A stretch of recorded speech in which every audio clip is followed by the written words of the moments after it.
சிகப்பரிசி சன்னா பிரியாணி எப்படி செய்யுதுன்னு பார்க்கலாமா?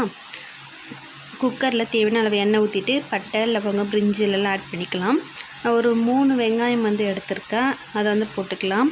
வெங்காயம் நல்லா வதங்கின பிறகு பச்சை மிளகாய், ஒரு கைப்பிடி அளவுக்கு கொத்தமல்லி, புதினா இதெல்லாம் போட்டு நான் நல்லா வதக்கிக்கிறேன்.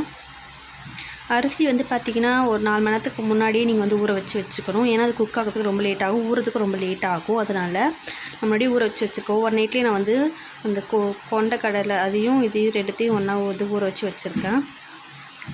அடுத்து பார்த்திங்கன்னா இது நல்லா வதங்கினதும் நான் தக்காளி ஆட் பண்ணிக்கிறேன். லோ ஃப்ளேம் வச்சு நல்லா வதக்கிக்கிறேன்.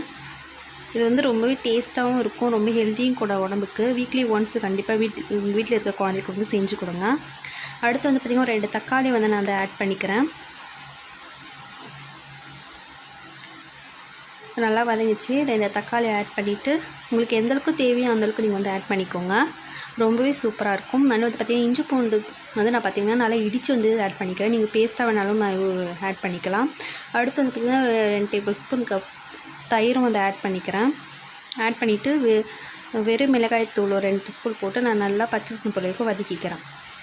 வதக்கிட்டு அந்த மூக்கல்ல ஊற வச்சுருக்க மூக்கல்லையும் போட்டு ஒரு 5 மினிட்ஸ்க்கு நல்லா அதை வதக்கிட்டு ஒரு டம்ளர் அரிசிக்கு 3 டம்ளர் தண்ணி ஊற்றணும். அந்தமாதிரி நீங்கள் எந்தளவுக்கு எடுத்துக்கிறீங்களோ அந்தளவுக்கு வாட்டர் ஆட் பண்ணிக்கோங்க. நல்லா கொதிச்சு வரணும். நல்லா கொதிச்ச பிறகு நம்ம அரிசி ஆட் பண்ணிவிட்டு கொஞ்சமாக கொத்தமல்லி புதினா போட்டு லெமன் வேணால் நீங்கள் யூஸ் பண்ணிக்கலாம். யூஸ் பண்ணிவிட்டு குக்கரை க்ளோஸ் பண்ணிவிடுங்க. இப்போ தான் வருது அரிசி போட்டுட்டேன்.